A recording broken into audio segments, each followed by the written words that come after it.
लो भाई, हरियाणा मुख्यमंत्री जी की मकर संक्रांति पर्व से पहले बड़ी घोषणा। इस महीने से सभी बीपीएल परिवारों को मिलेगा लाखों का लाभ।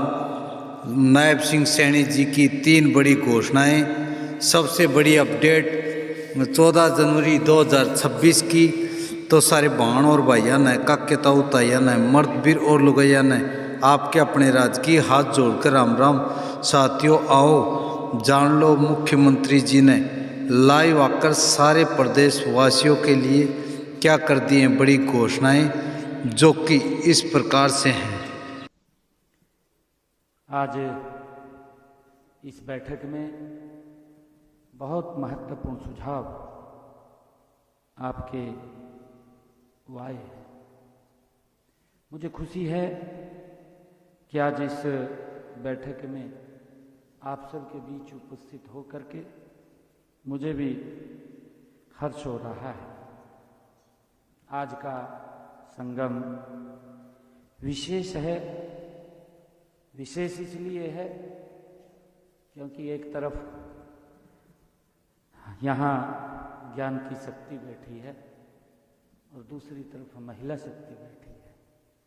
ये इसलिए भी विशेष है, जब ज्ञान और शक्ति का मेल होता है तो समाज में सकारात्मक परिवर्तन की लहर उठनी तय है और समाज बदलता है। और मुझे खुशी है कि यदि शिक्षा मजबूत है और महिलाएं सशक्त हैं तो साथियों, प्रदेश भी प्रगति की दौड़ पर पीछे नहीं रह सकता। इसी प्रकार आज यह बैठक आगामी बजट पर जो चर्चा के साथ साथ हरियाणा के भविष्य को गढ़ने की एक साझा और सशक्त पहल है।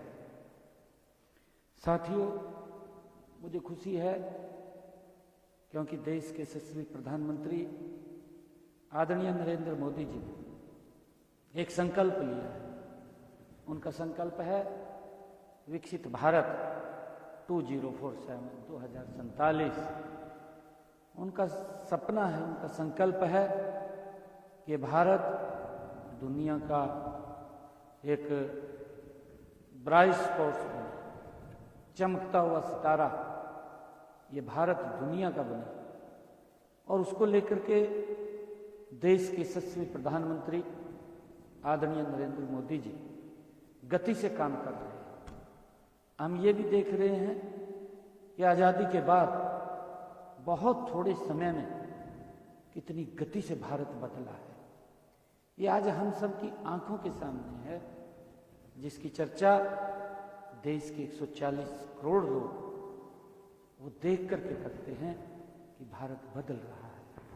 साथियों, उसी कड़ी में हमने भी ये संकल्प लिया है कि जो आदरणीय प्रधानमंत्री जी का संकल्प है, उस संकल्प के साथ हरियाणा में कंधे से कंधा मिला करके आदरणीय प्रधानमंत्री जी के साथ गति से आगे बढ़ेगा। साथियों, हमने 24 दिसंबर को भारत के गृह मंत्री आदरणीय अमित शाह जी के नेतृत्व में पंचकुला में एक हमने अपना विजन डॉक्यूमेंट 2047 उसको लॉन्च करवाया। और उसके ऊपर हमने पिछले दिनों यहीं गुरुग्राम के अंदर एक कार्यशाला भी की कि 2047 में हरियाणा क्या होगा, उसका विजन, उसकी सारी रणनीति हमारे एक्सपर्ट्स, हमारे शिक्षाविद, हमारे बहुत सारे ऐसे प्रबुद्धजन जिन्होंने आकर के पूरा दिन उसके ऊपर चर्चा की और उन्होंने सुझाव दिए ताकि हम हरियाणा को 2047 का एक मजबूत हरियाणा, सशक्त हरियाणा, उसको हम खड़ा कर सकें। आदरणीय प्रधानमंत्री जी अपने भाषण के अंदर, उन्होंने अपने वक्तव्य में कई बार इस बात की चर्चा भी की है कि हरियाणा भारत का एक ग्रोथ इंजन के रूप में काम करेगा। तो तो साथियों हमने उस दिशा में मिलकर के काम करना है।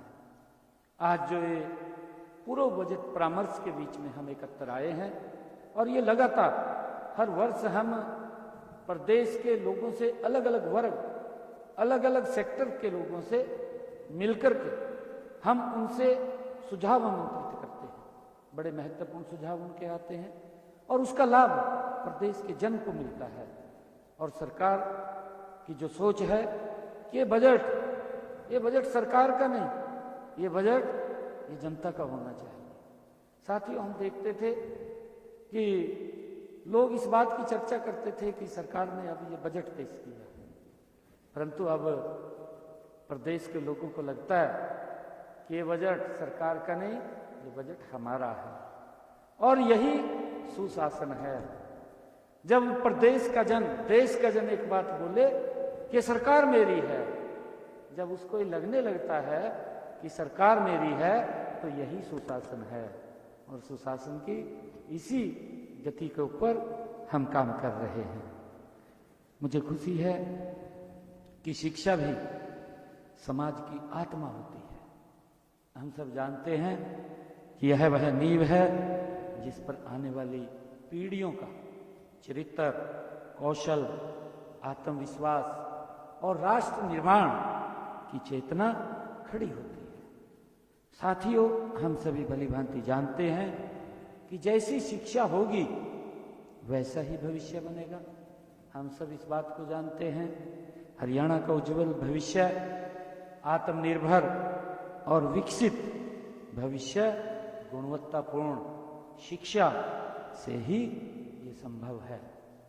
साथियों मुझे भी खुशी है, हमारा मानना भी है कि आज के बच्चे कल के वैज्ञानिक, शिक्षक, उद्यमी, खिलाड़ी और प्रशासक, राष्ट्र निर्माता उन्हीं में से ही बनते हैं। हम सब इस बात को जानते हैं। इसीलिए शिक्षा में किया गया हर निवेश वास्तव में राष्ट्र के भविष्य में किया गया निवेश है, ताकि राष्ट्र हमारा मजबूती से वो आगे बढ़े, आगे खड़ा हो। साथियों शिक्षा के क्षेत्र की अगर हम बात करें तो पिछले 5 मार्च 2025 को चंडीगढ़ में हमने शिक्षा जगत के साथ साथ 2025-26 को लेकर के विस्तृत विचार विमर्श चर्चा हमने किया था। वह हमारे लिए अत्यंत उपयोगी और मार्गदर्शक सिद्ध हुआ है। उस बैठक में आप सभी से जो हमारे पास महत्वपूर्ण सुझाव आए, 170 बहुमूल्य सुझाव उस बैठक के अंदर हमारे पास आए और इनमें से 63 सुझावों को हमने पिछले बजट में शामिल भी किया है। साथियों मैं बताना चाहूँगा कि हमने 2025-26 का जो बजट में शामिल किया था, यह इस बात का प्रमाण है कि हमारी सरकार केवल सुनती नहीं है, बल्कि आपके सुझावों को नीतियों में बदलने पर भी गति से कार्य करती है। साथियों मुझे खुशी है कि आपके सुझाव ध्यानपूर्वक मैंने यहाँ बैठ करके सुना भी है और लिखा भी है। हमारी अधिकारी, उच्च स्तर के सभी अधिकारी, हमारे मंत्रिमंडल के सभी माननीय मंत्रीगण आज यहाँ आपके इन बहुमूल्य सुझावों को उन्होंने सुना भी है और सुन करके उन सुझावों को लिखा भी है, ताकि इन सुझावों को हम हरियाणा प्रदेश के जन में उनका उपयोग कर सकें। साथियों आपके सुझावों को ध्यानपूर्वक सुनते हुए शिक्षा विभाग के लिए पिछले वर्ष हमने 21,893 करोड़ रुपए के बजट का प्रावधान हमने किया था और इसमें एक बड़ी राशि का प्रभावी उपयोग भी हम कर चुके हैं, उसको खर्च कर चुके हैं। हम सब जानते हैं कि उच्चतर शिक्षा की आत्मानुसंधान एवं अनुसंधान शौर्य में ये बस्ती है और इसलिए हमने चालू वित्त वर्ष में हरियाणा में 20 करोड़ रुपए का हरियाणा राज्य अनुसंधान कोष, जिसकी मैंने चर्चा भी की है, ये हमने पिछले बजट में सुझाव आया था और उस सुझाव को हमने इम्प्लीमेंट किया और 20 करोड़ रुपए का रिसर्च के लिए हमने इसके अंदर प्रावधान किया। और हमारे रंगा साहब बीच में बैठे हैं, वो इसकी चर्चा कर रहे थे, तो मैंने उनको इस बात के लिए कहा भी अभी हमारे वीसीस भी आपके बीच में बैठे हैं, उन्होंने इस सब रिसर्च को लेकर के एमओयू हमारी यूनिवर्सिटीज़ ने किए हैं ताकि इसका जो हमने कोर्स बनाया था उस कोर्स का लाभ हरियाणा प्रदेश के जन को मिले। साथियों, अब तक 360 से अधिक प्रोजेक्ट प्रपोजल्स उनकी प्राप्त भी हो चुकी है इस रिसर्च के लिए। वर्ष 2025-26 के राज्य बजट में हमने हरियाणा को उच्चतर शिक्षा का एक वैश्विक गंतव्य बनाने के लिए हर जिले में एक राजकीय महाविद्यालय को मॉडल संस्कृत महाविद्यालय बनाने के रूप में विकसित करने का संकल्प हमने लिया है। हमने, क्योंकि हर जिला के अंदर एक मॉडल संस्कृत महाविद्यालय हो जिसके अंदर सब सुविधाएं वहां पर मिले, और ये 22 मॉडल संस्कृत महाविद्यालय हमारी नई राष्ट्रीय शिक्षा नीति के प्रावधानों को वर्ष 2026-27 में पूरी तरह से ये लागू हो जाएंगे। हमने इसके ऊपर गति से काम कर रहे हैं। साथियों, राष्ट्रीय शिक्षा नीति 2020 ने देश की शिक्षा प्रणाली को 21वीं सदी की जरूरतों के अनुरूप ढालने की स्पष्ट रूपरेखा हमने तैयार की है, लेकिन किसी भी नीति की सफलता उसके प्रभावी, मापीय और समयबद्ध क्रियान्वयन पर वो निर्भर करती है ताकि उसका लाभ जन को मिले। साथियों, इसी जरूरत को ध्यान में रखते हुए गत 28 जनवरी को पंचकुला में हमने एक नीव पोर्टल उसका भी शुभारंभ किया है। यह पोर्टल इंटेलिजेंस, डेटा ड्रिवन और डिसीजन सपोर्ट सिस्टम, वो जो नीति निर्माण तथा संस्थागत क्रियान्वयन के बीच की दूरी को समाप्त करेगा। हमने नीव पोर्टल को चरणबद्ध और समावेशी ढंग से लागू करने का भी निर्णय लिया है। साथियों, हमने पहले चरण में इसे विश्वविद्यालयों में हम लागू करने जा रहे हैं और इसके बाद महाविद्यालयों और आगे चलकर स्कूलों तक, ये अन्य शैक्षणिक संस्थानों तक इसका विस्तार किया जाएगा। आपके सुझाव के आधार पर हमने कई महत्वपूर्ण पहले वो शुरू भी की हैं। साथियों, इनमें आधुनिक मॉडल संस्कृत स्कूल, जिसकी मैंने चर्चा भी की है, कि हमने हर 10 किलोमीटर के ऊपर एक मॉडल संस्कृत स्कूल, ताकि आजकल माँ बाप सोचते हैं कि हमारा बच्चा अंग्रेजी स्कूल में पढ़े तभी वो प्राइवेट स्कूल्स की तरफ बढ़ते हैं। तो हमने उस बात को ध्यान में रखते हुए हर 10 किलोमीटर के ऊपर एक मॉडल संस्कृत स्कूल खोलने का निर्णय किया ताकि बच्चे सीबीएसई पैटर्न के अंदर अच्छी शिक्षा ले सकें और माँ बाप भी उनको वहाँ पर पढ़ाई कर सकें। क्योंकि हम सब जानते हैं, हम सबको मालूम भी है कि जो हमारे टीचर्स हैं वो टीचर्स इतने एक्सपर्ट हैं कि किस वो प्रक्रिया से निकल करके स्कूल के अंदर आते हैं। हमारे पास वो गुणवत्ता टीचर्स की है जो उनको उस लेवल के ऊपर उनकी पढ़ाई करा सकते हैं।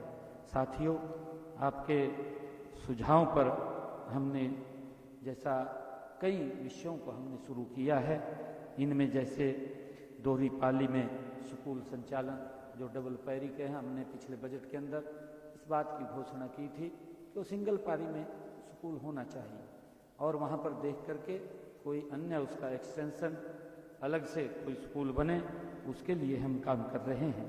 और स्टैम लैब की स्थापना भी की जा रही है और छात्रों को इसरो, DRDO जैसे महत्वपूर्ण संस्थाओं से जोड़ना, ये हमने इसके अंदर तय किया है। और इसके अलावा हमने बुनियादी शिक्षा को मजबूत करने के कार्यक्रम हरियाणा राज्य अनुसंधान कोष कल्पना चावला छात्रवृत्ति योजना, जिसकी चर्चा भी की है, और उद्योग एवं अकादमी साझेदारी जैसी पहलों भी इसी सहभागिता का ही परिणाम है। हमने, क्योंकि हमारे जो पॉलिटेक्निकल्स हैं, ITIs हैं या हमारी यूनिवर्सिटीज़ हैं, उनके साथ हमारे इंडस्ट्रियलिस्ट का भी MOU हमने साइन करवाए हैं ताकि हमारे जो इंडस्ट्रियलिस्ट हैं, बड़ी कंपनी हैं, वो बच्चों को प्लेसमेंट दे सके और बच्चे हमारे जा भी रहे हैं। जो अच्छे बच्चे वहाँ गुणवत्तापूर्वक शिक्षा प्राप्त कर रहे हैं तो बच्चों को प्लेसमेंट भी मिल रही है। और जिसका भी जिक्र भी किया है कि हमारे बच्चे जो गलत रास्ता इख्तियार करके, माँ बाप भी उसके अंदर क्योंकि सोचते थे कि बच्चा बाहर जाएगा, एक इस प्रकार का माइंडसेट बना हुआ है कि बाहर जाएगा तो वो अच्छा कमाई करेगा और हमें भी उसका लाभ होगा, परंतु गलत रास्ते से जब वो जाते हैं उसका नुकसान परिवार को भी होता है। उनको मालूम नहीं पड़ता कि डंकी रूट से जब वो जाते थे, डंकी रूट से कितना नुकसान बच्चे का भी होता था। कई बार तो बच्चा भी हाथ से निकल जाता था, पैसा भी चला जाता था, परंतु वो जिस सोच के आधार पर उसको भेजते थे उस सोच को भी परिवार पूरा नहीं कर पाता था। उसकी बहुत ज़्यादा दिक्कतें हमारे सामने भी खड़ी हो रही थी। उसको लेकर के हमने विधानसभा में, पिछले ही विधानसभा के अंदर हमने एक बिल भी लेकर के आए और बिल हमने बनाया कि अगर कोई बाहर भेजने का काम करता है तो उसने हरियाणा सरकार के एक वेबसाइट के ऊपर अपने आप को रजिस्ट्रेशन कराना पड़ेगा और रजिस्ट्रेशन कराएगा वो ये भी बताएगा कि इतने बच्चे मैंने बाहर प्लेसमेंट किया है। और उस आधार के ऊपर हमने एक विदेश सहयोग विभाग हरियाणा सरकार में भी बनाया है और उसके माध्यम से भी हम बच्चे का बाहर से, हम जो बड़ी कंपनियां हैं उनसे डिमांड्स भी लेते हैं और डिमांड्स लेकर के हम बच्चों को यहाँ पर, उनको कोई ज़्यादा उनका खर्च नहीं होता, सिर्फ टिकट का खर्च होता है। भारत से जब वो जिस देश के अंदर प्लेसमेंट के लिए जाएगा, काम के लिए जाएगा, उसका उतना ही किराया लगेगा, बाकी उसका कोई पैसा नहीं लगता। उसको भी भेजने का हम काम कर रहे हैं ताकि बच्चों को इस ऐसे रास्ते से बचाया जा सके। साथियों, हमारी इन पहलों का उद्देश्य बच्चों में वैज्ञानिक सोच, नवाचार, अनुसंधान और व्यवहारिक ज्ञान को विकसित करना है। आज की शिक्षा को हमें रोजगारोन्मुख, कौशल आधारित और भविष्य की आवश्यकताओं के अनुरूप बनाने होगा। साथियों, आज मैं विश्वास दिलाता हूं कि जब बजट 2026-27 में शिक्षा क्षेत्र से जुड़े सार्थक, व्यवहारिक और दूरदर्शी सुझावों को पूरी प्राथमिकता के साथ हम आगामी बजट में शामिल इनको किया जाएगा और संसाधनों की कमी को भी कभी भी गुणवत्तापूर्ण शिक्षा के मार्ग में बाधा नहीं बनने दिया जाएगा। मैं आप लोगों को ये भी विश्वास दिलाता हूँ। आप सभी शिक्षक, शिक्षाविद और अभिभावक शिक्षा व्यवस्था की वास्तविक जमीनी स्थिति को बेहतर इसको समझते हैं। आपके सुझाव ही हमें बताते हैं कि कहाँ सुधार की आवश्यकता है और किस दिशा में हमने आगे बढ़ना है। ये आपके सुझावों से हमें एक मार्ग मिलता है। साथियों, महिलाएं हमारे समाज की एक धुरी के रूप में काम करती हैं। यहाँ बैठी हमारी बहनें हरियाणा की आदि आबादी की आवाज़ की नीति और बजट से जोड़ने का एक सशक्त प्रयास है। हमारे समाज में कहते हैं कि घर की लाडो मजबूत हो तो घर अपने आप मजबूत हो जाता है। ये हमारे समाज की संस्कृति में एक ये लोकोक्ति भी है और इसी सोच के साथ हमारी सरकार महिलाओं को विकास की सशक्त साझेदार बनानी मानती है। साथियों, हमारा यह दृढ़ विश्वास है कि महिला सशक्तिकरण केवल योजनाओं तक ये विषय नहीं है, यह शिक्षा, स्वास्थ्य, सुरक्षा, रोजगार, आत्मनिर्भरता और सम्मान से जुड़ा हुआ विषय है। साथियों, जब महिलाएं को अवसर मिलते हैं, जब महिलाओं को अवसर मिलते हैं तो वे केवल अपना भविष्य नहीं गढ़ती बल्कि पूरे समाज और पूरे प्रदेश की दिशा बदलने का वो काम करती हैं। मैं पूरे विश्वास के साथ ये कह सकता हूँ कि जब महिलाएं आगे बढ़ती हैं तो परिवार आगे बढ़ता है, जब परिवार आगे बढ़ता है तो समाज आगे बढ़ता है और जब समाज आगे बढ़ता है तो प्रदेश गति से आगे बढ़ता है। और आदरणीय प्रधानमंत्री जी के संकल्प है कि हमने 2047 तक विकसित भारत बनाना है। उसमें हमारी महिलाओं का एक महत्वपूर्ण योगदान उसके अंदर हो। आदरणीय प्रधानमंत्री जी उस दिशा में गति से काम भी कर रहे हैं। साथियों, महिला कल्याण की अगर हम बात करें, पिछले 20 जनवरी 2025 को पंचकुला में आप सभी के साथ बजट 2025-26 के वो लेकर के विस्तृत विचार विमर्श भी हुआ था और उस बैठक में मुझे अत्यंत प्रसन्नता, उपयोगी, व्यवहारिक और दूरदर्शी सुझाव आप लोगों से प्राप्त भी हुए थे। हमारे यहाँ एक बात भी बोलते हैं, क्योंकि हरियाणा की अपनी एक शैली है बात करने की। जब हम गांव के अंदर जाते हैं तो अपने तरीके से वो बात को बोलते हैं। एक कहावत भी है कि घर की बात घर की गृहिणी ही सबसे अच्छे से जानती है। घर की बात घर की गृहिणी ही सबसे अच्छे तरीके से जानती है।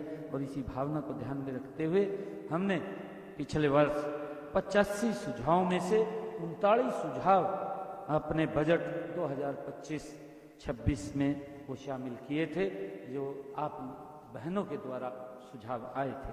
बजट 2025-26 में हमने महिला एवं बाल विकास विभाग के लिए 2101 करोड़ 55 लाख रुपए का प्रावधान हमने किया था। और मुझे खुशी है कि इसमें अब तक हमने 975 करोड़ 15 लाख रुपए की राशि हम इसके ऊपर खर्च भी कर चुके हैं।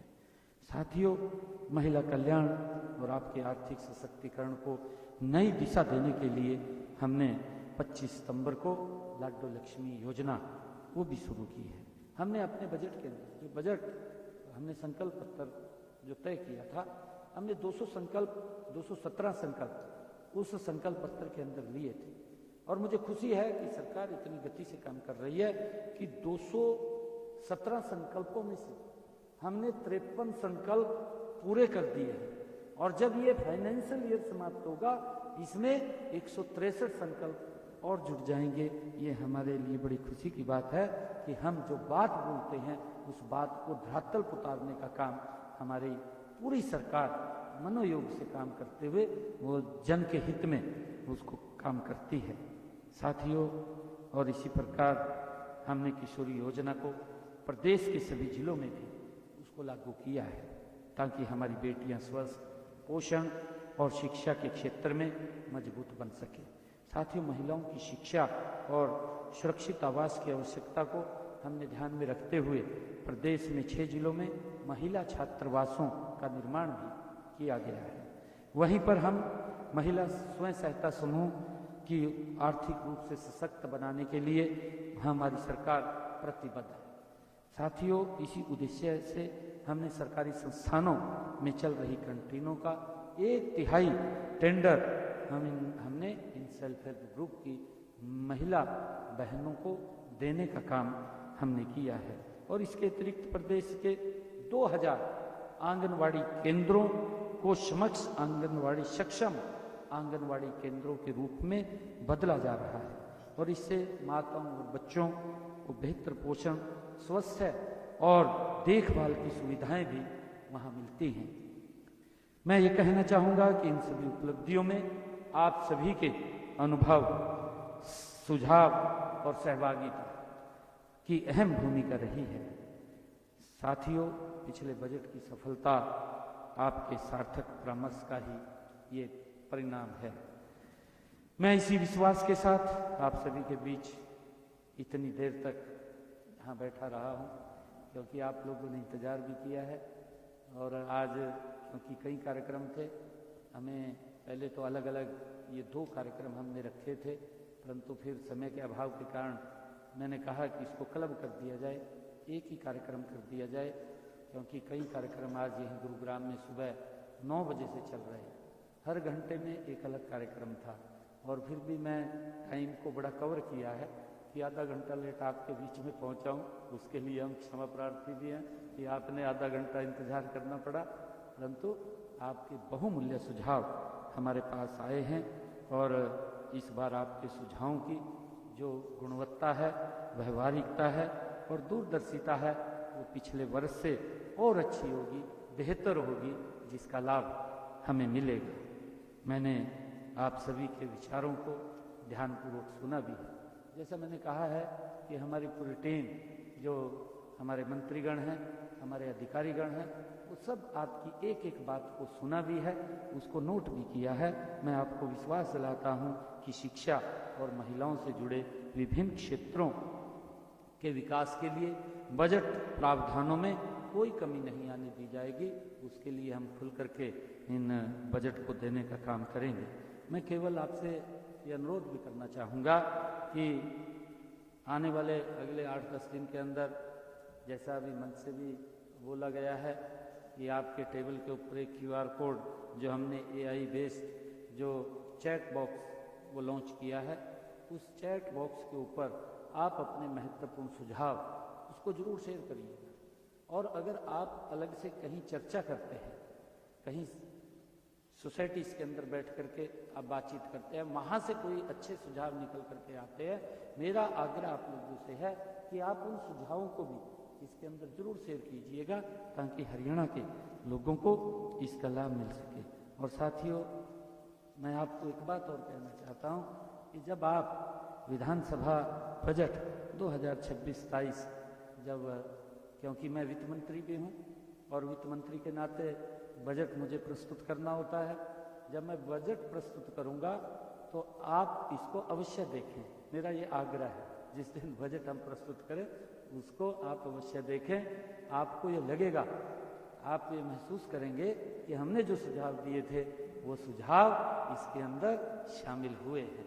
और साथियों, मैं एक और बात आमंत्रण भी आप लोगों को देना चाहूँगा, जिन हमारे महानुभाव के सुझाव इसके अंदर शामिल होंगे उनको बाकायदा हम निमंत्रण दे करके विधानसभा की गैलरी में बैठा करके उनको सुनाएंगे, ताकि ये सुझाव उनके जो आए हैं वो कितना लाभ वो हरियाणा के लोगों को उसका मिला है।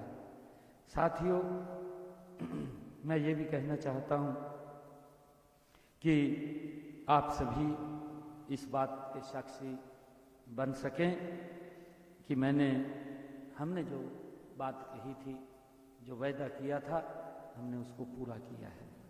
साथियों, ये पहली बार आदरणीय मोदी जी के नेतृत्व वाली सरकार में हो रहा है, और उसका कारण भी है, आदरणीय प्रधानमंत्री जी इस बात को बार बार बोलते हैं कि इस बजट के ऊपर एक एक पाई को प्रदेश और देश के लोगों का हक है, और उनके वेलफेयर के अंदर ये खर्च होनी चाहिए। अलग अलग क्षेत्र के अंदर हम अलग अलग उसमें काम कर रहे हैं। आज मैं एक भारत विकास परिषद के एक आरोग्य केंद्र का वहाँ एक्सटेंशन भी था, उसके अंदर मैं बात कर रहा था। जब सुबह 9 बजे मैं वहाँ पर गया तो वहाँ पर पूरे डॉक्टर्स और जो उसको सहयोग करने वाले लोग थे वो सब काफ़ी मात्रा के अंदर वहाँ उपस्थित थे। मैं वहाँ पर बात कर रहा था कि उन्होंने एक समाज हित के अंदर एक इतनी बड़ी संस्था के माध्यम से गरीब लोगों को सस्ते दरों के ऊपर इलाज कर रहे हैं। साथियों, हमने पिछले बार जब बजट के अंदर सुझाव हमारे पास आए, हमने हरियाणा प्रदेश के अंदर जो हमारे हॉस्पिटल्स हैं डिस्ट्रिक्ट लेवल के ऊपर, डिस्ट्रिक्ट लेवल के ऊपर जो हॉस्पिटल्स हैं उनका जीर्णोद्धार हम कर रहे हैं। और उसके अंदर क्योंकि जो आम व्यक्ति है वो बड़ा विश्वास सरकारी हॉस्पिटल्स के ऊपर करता है कि मैं यहाँ इलाज कराऊं, मेरा सस्ते में इलाज होगा, मेरा पैसा खर्च नहीं होगा। परंतु आदरणीय प्रधानमंत्री जी ने आयुष्मान योजना, हरियाणा सरकार उसके साथ चिरायु योजना ऐड करके प्रदेश के 1.5 करोड़ से ज़्यादा लोगों को 5 लाख रुपए का अधिकार दिया है, जिससे कि एक वातावरण गरीब व्यक्ति का बदला है। हमने हरियाणा प्रदेश के अंदर 10 हर डिस्ट्रिक्ट में एक हॉस्पिटल बनाने की बात कही है, परंतु 10 हॉस्पिटल हमने उस लेवल के खड़े कर दिए हैं, जिसका लाभ हरियाणा के लोगों को मिल रहा है कि वहाँ पर जो उस डिस्ट्रिक्ट के अंदर प्राइवेट हॉस्पिटल में जो सुविधाएं प्राइवेट हॉस्पिटल में मिलती हैं, वो सारी सुविधाएं हमारे सरकारी हॉस्पिटल में आम जन के लिए मिलनी शुरू हो गई हैं। हमने 10 हॉस्पिटल ऐसे खड़े कर दिए हैं। और हर डिस्ट्रिक्ट में एक हॉस्पिटल खड़ा होगा।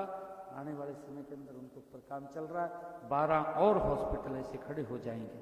साथियों, पिछली बार हमें एक सुझाव दिया था कि जो गरीब व्यक्ति है, किसी को किडनी की कोई दिक्कत आ जाती है, डायलिसिस कराना पड़ता है, हर महीने उसको एक डायलिसिस के 25,000 30,000 रुपये खर्च आते थे। अगर 2 या 3 डायलिसिस वो कराता था तो उसके लगभग 1 लाख के करीब में खर्चा आ जाता था, 70-80 हज़ार रुपये उसका खर्चा आता था। परंतु हमने निर्णय किया अपने संकल्प पत्र के अंदर कि हरियाणा के सरकारी हॉस्पिटल, मेडिकल कॉलेज, उन सब में डायलिसिस फ्री होगा। और जिस दिन 8 तारीख को रिजल्ट आया, सबसे पहली जो साइन हमने किए, जो मेरे साइन फाइल के ऊपर सबसे पहले हुए, तो उसी फाइल के ऊपर साइन हुए कि हरियाणा प्रदेश के लोगों का डायलिसिस फ्री होगा, किसी का कोई पैसा नहीं होगा। सरकार लगातार लोगों के हित में गति से काम कर रही है और मैं चाहता हूं कि आप लोगों के जो सुझाव हैं, वो सुझाव आप लोगों के हरियाणा प्रदेश के लोगों के हित में ये सार्थक सिद्ध होंगे। बहुत आप लोगों ने अच्छे सुझाव दिए हैं, जो सुझाव छूट गए हैं क्योंकि समय के अभाव के कारण शायद सभी हमारे महानुभाव को बोलने का समय नहीं मिला होगा, क्योंकि जितने भी बोले हैं उनके अच्छे सुझाव हमारे पास आए हैं। मैं चाहूँगा कि जिनको बोलने का समय भी नहीं मिला, वो इस QR कोड को स्कैन करके इसके माध्यम से चैट बॉक्स के ऊपर आप अपने सुझाव हमें भेज सकते हैं। हम उन सुझावों को इसके अंदर अवश्य शामिल करेंगे। अंत में मैं इस बजट पूर्व परामर्श प्रक्रिया में आपकी जो सक्रिय सहभागिता है, सकारात्मक सोच है और सहयोग के लिए आप सभी का दिल से आभार व्यक्त करता हूं। आप सबका मैं धन्यवाद करता हूं। इन्हीं शब्दों के साथ जय हिंद, जय भारत, जय हरियाणा। बहुत बहुत धन्यवाद माननीय, आपके प्रेरणादायी और मार्गदर्शक संबोधन के लिए। कि कश्ती चलाने वालों ने जब भी दी पतवार हमें, कश्ती चला और मौज मौज मझधार हमें, इन हालातों में आता है दरिया करना पार हमें, दरिया। सादर आमंत्रित करती हूँ एडिशनल चीफ सेक्रेटरी आदरणीय श्री विनीत